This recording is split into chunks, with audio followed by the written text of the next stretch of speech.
Então, falando da hormese calor, como o calor age no nosso organismo? Você já pesquisou alguma coisa sobre sauna? Porque assim, eu pesquisei por cima e eu sei falar por cima, mas se você souber em maior detalhes, acho que é melhor deixar com quem manja mesmo. Não, vou falar um pouquinho. Se tiver qualquer coisa aí para acrescentar, fica à vontade. Tem muito trabalho mostrando benefício em exposição de sauna com hipertermia, né?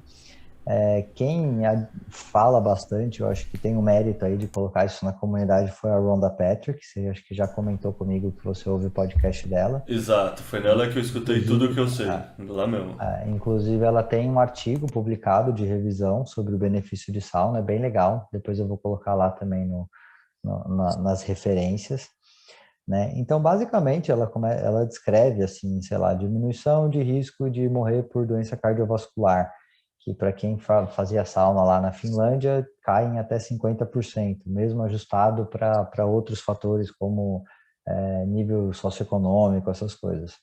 Diminui o risco de você ter demência e Alzheimer também, né? Então, o que é engraçado é que os benefícios da sauna, eles são meio parecidos com os benefícios do exercício físico, de você fazer academia, em termos de longevidade, você consegue, ajuda a manter massa magra, manter músculo, tem esse mesmo estímulo de BDNF que ajuda na neurogênese.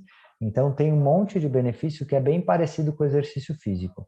E aí, quando a gente começa a ver o que acontece, a sauna ela é uma hormese também, né? Então, você entra lá numa temperatura bem quente, então o que acontece é que no começo você vasodilata, aumenta a frequência cardíaca, aumenta o débito cardíaco. Isso faz você trabalhar também o seu endotélio, que é essa camada interna dos vasos, então aumenta a flexibilidade do endotélio, isso ajuda a diminuir, por exemplo, pressão alta, diabetes, sensibilidade à insulina, né?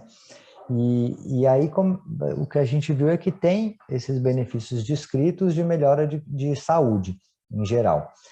Então você faz um estresse de temperatura, né? O jeito mais fácil de adquirir ele é entrar numa sauna. Mas de novo, às vezes até quando a gente está fazendo um treino, se a gente for pensar evolutivamente, talvez não tinha sauna, mas às vezes a gente tinha que fazer um exercício no sol, sem tomar água e você ia entrar em hipertermia. Então é assim, condizente evolutivamente, né? A gente passar por momentos de hipertermia. E a gente pode criar isso através da sauna. E aí, quando a gente também começa a suar bastante, você excreta coisas que são difíceis de excretar, como metais pesados. Então, você consegue perder mercúrio, por exemplo, alumínio, cádmio, com o suor mais do que na urina. Então, você ficar na sauna também. Nesse cenário, às vezes é melhor a sauna seca, porque ela consegue atingir temperaturas maiores e você consegue ficar um pouco mais de tempo, porque quando a sauna é úmida, de vapor, você não consegue transpirar direito, e aí você não consegue ficar tanto tempo na hipertermia. Eu não lembro, assim, os protocolos de tempo, né, mas tem descrito, assim, e é meio baseado no que se usava lá na Finlândia naturalmente, né, que os caras ficam, sei lá, uns 5 a 10 minutos na sauna, sai, toma um banho gelado, volta, faz algumas sessões. E é interessante que a sauna é dose dependente, né, então nos trabalhos, para quem fazia é, 2 a 3 vezes por semana tem um benefício. Quem fazia todos os dias, o benefício era o dobro, né? Então isso é interessante. Um grupo, né, de proteína que chama Heat Shock Proteins, que a Honda descreve bastante também, né? São algumas proteínas que elas são produzidas quando a gente tem esse estresse de hipertermia. Ele também é produzido quando a gente, por exemplo, faz bastante exercício e quando também a gente se expõe bastante ao frio. Mas ele é bem, assim, a gente vê bastante nos trabalhos falando sobre sauna, né, de heat shock protein, e ele tem um efeito de estabilizador de proteína, então ele diminui a degradação de proteína, ele aumenta a recuperação do dano celular e a restauração celular, ele melhora também, eu não lembro exatamente o mecanismo, mas até uma questão de estresse de DNA ele ajuda a recuperar. Então, assim, é o mecanismo descrito hoje dessas heat shock protein de como que a gente tem o benefício de você ter esse estresse da hipertermia. Além dele ajudar a ter um melhor controle vascular, se eu não me engano, também ajuda um pouquinho na produção de óxido nítrico, que aumenta a vasodilatação e diminui a hipertensão. Mas assim, sauna tem um monte de benefício legal. É difícil hoje porque tem pouco, né? No Brasil a gente não tem tanta sauna para a gente conseguir se expor. Mas assim, o que eu acho legal também de entender é que apesar de ter um monte de benefício, eles são parecidos com o que o exercício físico traz, né? Então, às vezes o que é legal é pensar, pô, o tiozão lá que às vezes já está um pouco sobrepeso, que não consegue treinar, às vezes ele consegue com a sauna ganhar um monte de benefício do exercício físico e ajuda até a manter massa magra. Mas a pessoa também que treina bastante, se ela não conseguir fazer sauna, não é que ela vai perder esse benefício, porque ela está tendo ele com atividade física. Você tem mais alguma coisa para acrescentar aí? Ah, só comentar que o protocolo que eu comecei usando era de deixar a sauna esquentar 1 hora na temperatura máxima, daí dava por volta de uns 70 graus, um negócio assim, mas a sauna tá com o termômetro quebrado, então eu não consigo validar isso mais. E aí eu ficava 20 minutos. Daí depois de um tempo começou a ficar fácil, eu comecei a puxar para 25, porque você vai criando uma tolerância, né? Que nem Aham. café, que nem álcool, que nem qualquer coisa. Você vai criando uma tolerância, você vai não tendo o mesmo efeito com a mesma dose. E então hoje em dia, por exemplo, eu tento fazer sauna todo dia, que puta, pra mim é meio meditativo, é meio, sei lá, tem toda essa parte de fazer bem, é um negócio que, sabe, é quase. Puta, sei lá, eu curto pra caralho, assim, tipo, eu achei muito É, conveniente ter esse motivo, basicamente. Eu sempre curto. não, é fantástico. É. Mas e aí também passar uma visão, que eu acho que é um modelo mental legal. Que essa questão da autofagia celular, imagina assim, que são as nossas células velhas que causam estragos no nosso organismo. Isso é, querendo ou não, parecido com a laranja podre no saco das laranjas.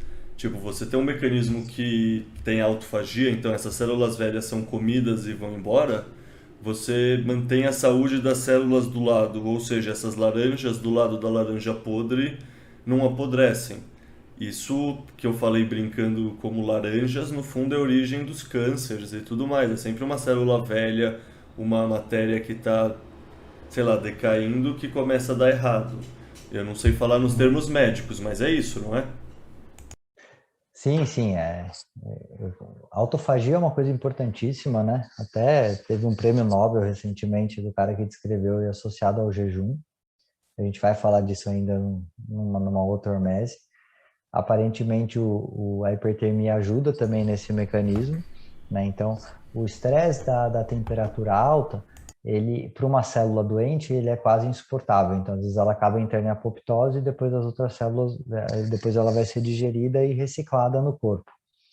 Tanto é que tem alguns trabalhos, né, que fazem hipertermia para câncer, né? Então, tem alguns meio off-label que tenta fazer hipertermia para a pessoa e tem alguns tipos de câncer de peritônio que quando vai fazer o tratamento, coloca quimioterapia em temperatura alta e faz uma hipertermia circulando na barriga, porque é o mesmo objetivo, né? Um que aumenta a absorção do quimioterápico e o outro que essa célula em hipertermia ela é mais sensível. Então, em geral, a célula do câncer ela não é uma célula saudável, né? Que é a maçã podre, vamos dizer. Tem várias teorias, né, assim, de como a gente desenhou a história do câncer e como ela saiu da ideia do DNA, né, só de mutação, para uma coisa mais ecológica. Tem um livro que eu acho muito bom do Jason Fung, que chama Cancer Code, eu vou colocar lá também, que eu acho fantástico, que ele descreve que basicamente o câncer é uma célula que está voltando às origens unicelular, né? Então, quando a gente era um organismo unicelular, qualquer célula, o objetivo dela é se dividir ao máximo e manter o DNA dela vivo, né? E aí, à medida que a gente vai se transformando num organismo multicelular, a gente tem que fazer concessões para conviver, né? Então, assim, para poder ter especialização, você tem que abrir mão, às vezes, da vida. Então, o que você falou, se tem uma célula que está doente, que não consegue mais desempenhar o mecanismo que ela foi feito nesse conjunto de células do organismo, e ela está doente, ela vai sofrer apoptose, né? E o que acontece normalmente no câncer é que é uma célula que perdeu essa sensibilidade de que ela precisa fazer a apoptose, porque ela está doente, mas ela quer continuar viva. Então, ela perde o senso de comunidade, mas ela mantém o senso de vida natural da origem da célula unicelular. Então, se for pensar evolutivamente, nossas células todas, em algum momento da história, já foram, teoricamente, células unicelulares que queriam ficar se dividindo e proliferando. Então, quando começa a ter algum grau de lesão celular nesse mecanismo da célula de entender que ela é um organismo e que se ela está doente ela precisa sofrer apoptose, ela vai tentar se multiplicar e manter um mecanismo unicelular. A gente tem um sistema imunológico que fica tentando achar o tempo inteiro essas células que estão ficando malucas, que não querem mais fazer parte do nosso ecossistema e das regras de consenso e tenta matar elas. E aí, uma vez ou outra, alguma dessas descobre como escapar do nosso sistema imunológico. Então, esse também é um ponto que a apoptose é legal, porque vai gerar um estresse grande para essas células que são doentes para sofrer apoptose e manter um sistema imunológico que a gente consegue com um estilo de vida saudável, com tomando sol, fazendo sauna, fazendo exercício físico, comendo bem, para perceber que essas células estão doentes também e não deixar que elas continuem crescendo. O câncer é um tema interessantíssimo, que tem muita coisa para discutir, e eu recomendo bastante o livro do Jason Fung, vou colocar lá também.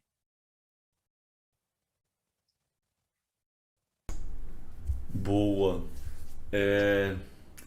Bom, eu acho que muito do que você falou agora vai se aplicar igualzinho pro frio também.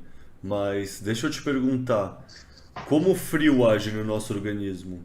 Porque, sei lá, tem o Wim Hof, que, sei lá, acho que metade da comunidade deve conhecer, eu já, puta, vi podcast dele, já gostei de tomar banho frio muito tempo, eu boto mó fé essa questão de exposição ao frio também, eu adoro meditar no frio também, sabe? É um negócio que sempre fez sentido pra mim, assim, eu não conhecia o nome hormese, mas assim como a sauna é um negócio que eu já fazia empiricamente. Então, explica pra gente, aqui é uma ação parecida, é a mesma coisa? Como é o frio age na gente? Ele é diferente, mas ele tem a mesma ideia da hormese, né? Ele aparentemente libera também um pouco dessas mesmas proteínas e ativação celular que o estresse gera para gente.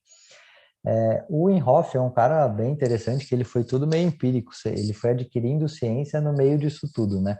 Então, quando você vê o livro dele, você vê como que a história dele é interessante e com o tempo foram meio que estudando ele e foi entendendo por que que aquilo funcionava. Ele coloca uns três pilares, assim, que um é a exposição ao frio, o outro é a respiração, o exercício de respiração que ele faz, e o outro é o mindset, né? Aquela coisa de você acreditar que você consegue mais. Eu vejo assim, tudo dá para você entender a ciência por trás. Eu acho que a exposição ao frio, ela é muito positiva dessa forma controlada, porque ela também vai gerar um estresse pequeno para o corpo que vai gerar uma resposta positiva depois, né? Então, quando você entra num ambiente bem gelado, né, numa água bem gelada, primeiro é que é muito desconfortável. Então, você tem que criar uma concentração. Tipo, eu fiz já um curso do Wim Hof, cara, quando você entra na água do gelo mesmo, é assim, chega uma hora que o seu corpo está pedindo, levanta, levanta, levanta, né? E aí você para e entra nesse estado meio de meditação, fala, não, tá tudo bem, eu vou ficar aqui. E aí chega uma hora que você consegue controlar a sua cabeça para ficar lá. E aí, isso é legal que ele fala também, que pô, quando você aprende a controlar esse momento de ficar numa situação tão desconfortável, você leva isso para a vida, né? Então a gente está falando de hormese, a gente está falando da vida que hoje a todo mundo quer buscar o maior conforto possível, né? Então tem essa busca por tudo ser fácil e confortável. Então não tem variação de temperatura no ambiente que você fica, então tá sempre igual onde você dorme, onde você fica. A gente não gosta do calor, a gente não gosta do frio. A gente não gosta de fazer exercício porque cansa, fica suado. Quer comer a comida mais fácil de digerir e mais hiperpalatável. Então a gente não quer fazer essa prova de trabalho para nada, né? E aí o nosso corpo não, a gente sempre se expôs a esses ambientes extremos, da gente não ter conforto, da gente passar frio, da gente passar calor, da gente fazer exercício demais, da gente descansar, né? E o frio é uma dessas partes que tem benefício, e isso ajuda a ter esse controle psicológico. Pô, se eu consigo ficar no frio, na água congelante, parado e fazer meu corpo se manter tranquilo naquela situação, provavelmente vai ser mais fácil também eu ficar tranquilo na hora que alguém, sei lá, me xingar no trânsito, ou na hora que eu passar um estresse no trabalho, né? É ter esse controle da cabeça de que tá tudo bem. Então tem essa parte meio psicológica, que é legal, mas por outro lado, o que acontece? Quando você entra no fio, você vai fazer uma mega vasoconstrição para você nas periferias para você não perder calor, né? E aí o que acontece é que esse exercício dos seus vasos sanguíneos de contrair e de relaxar, quando você sai também, depois ele vai querer esquentar esse tecido, então ele vai vasodilatar. Quando a gente entra na sauna também, a gente entra na sauna, a gente quer perder calor, então a gente vasodilata. Esse exercício dessa vasoconstrição e vasodilatação é benéfico, é uma academia para o vaso, né? Que, de novo, a maioria das pessoas vai perdendo essa flexibilidade do endotélio, começa a ficar com um vaso doente, duro, que fica com hipertensão, né? Então, quando a gente entra no frio e faz esse exercício, isso tem um benefício também do efeito cardiovascular, né? O seu corpo vai fazer um monte de mecanismo de defesa para controlar isso, né? Para preservar a energia, aumentar o metabolismo e ao mesmo tempo produzir mais calor, né? Então, eu lembro que tinha uma descrição do Wim Hof que quando você fica os 2 minutos que ele fala lá na água a 0 graus, equivale basicamente a tipo 1 hora de corrida em gasto calórico. Isso se você não se esquentar num banho quente depois, né? Então, quando você sai desses 2 minutos, assim, no começo, eu lembro, as vezes que eu fiz, de ficar bem nesse frio mesmo, você sai com a sensação de que você está quente. Então, se você fica vermelho, a pele vermelha e você está quente. Depois você começa a perceber que você está com frio, você começa a produzir calor. Aí você vai tremer, aí tem exercício, se você fizer exercícios isométricos, que ajuda a produzir calor. Mas só essa recuperação da temperatura basal, você vai o gasto energético de, por exemplo, uma corrida, né? Então, a gente vê que esses tipos de hormese, de exposição do frio, de exercício e de calor, eles também são parecidos na resposta que a gente traz para o corpo. Uma outra coisa que faz, e tem a ver com a respiração dele também, né, que ele tem esses exercícios de respiração, é essa ativação do sistema parasimpático. Então, a gente vive numa sociedade de estresse, que a gente gera estresse com tudo, com trabalho, com medo, com se vai ganhar grana ou não, se vai pagar o boleto ou não, se vai ser promovido, se não vai. E a gente está sempre estressando o nosso sistema simpático de fuga ou de corrida, né? Quando às vezes a gente deveria estar num equilíbrio, em algum momento é o sistema simpático, que seria o momento, sei lá, que você vai caçar, que algum bicho vai te comer ou qualquer coisa do tipo, para o momento de tranquilidade, do parasimpático, de você digerir comida, de você absorver nutriente, de você fazer reparação de dano tecidual. E como esse tipo de exposição, que é o que você falou, você entra lá na sauna, você faz o frio, isso acaba sendo um exercício de meditação que consegue aumentar o seu sistema para ativar o seu parasimpático e dar uma tranquilizada no seu sistema simpático. Então, o frio acho que segue na mesma linha, diminui a inflamação, aumenta o gasto energético, tem uma resposta cardiovascular melhor também, e eu acho que tudo isso vai se somando. O frio ele é anti-inflamatório e uma coisa que tem também é que se você fizer uma exposição do frio logo depois do exercício, você pode, como ele é anti-inflamatório, ele vai tirar um pouco do sinal de fazer hipertrofia também, né? Então, porque você diminui o dano celular. Mas acho que é um tema, é o que você falou, como a gente se expor ao frio, né? Então, um banho gelado já ajuda. Então, sei lá, você terminou seu banho, você desliga a água quente, fica 30 segundos, vai aumentando para uns 2 minutos de gelado, você já vai ter um monte de benefício.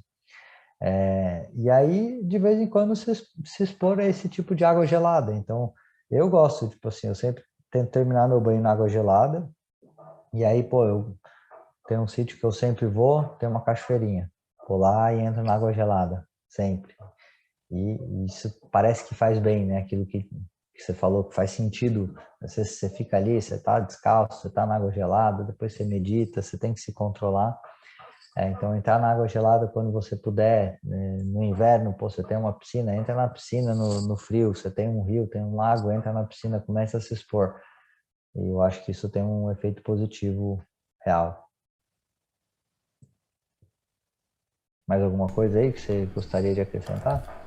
Pô, eu fiquei pensando aqui sobre o frio. Eu acho que um detalhe que talvez você falou eu não percebi é que eu também já vi que para quem está procurando exercício físico, Tipo, a pessoa ficar passando frio, por exemplo, hoje aqui em São Paulo tá frio, né? Entrou uma frente fria. A pessoa ficar de camiseta e só ficar, tipo, com, sabe, a sensação de frio com a pele, sei lá qual é a palavra, mas sabe quando você fica com o pelo Aham. arrepiado, Exposta. assim, exposta? É. Sei. Então, só ficar com o corpo nesse estado, você já gastaria muito mais caloria ao longo do tempo também.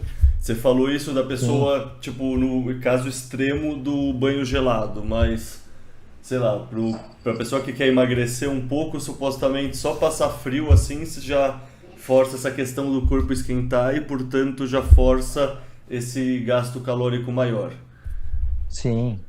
E tem uma outra coisa que o frio faz, que eu esqueci de falar, que é você assim, quando a gente nasce, a gente tem um monte de gordura marrom, que é uma gordura metabolicamente ativa e ela tem um gasto energético maior e produz energia, né? Então, uma das funções dela é realmente produzir energia para a gente manter, porque o bebê, por exemplo, ele tem uma área corpórea muito grande em relação ao interno, então ele precisa produzir bastante calor.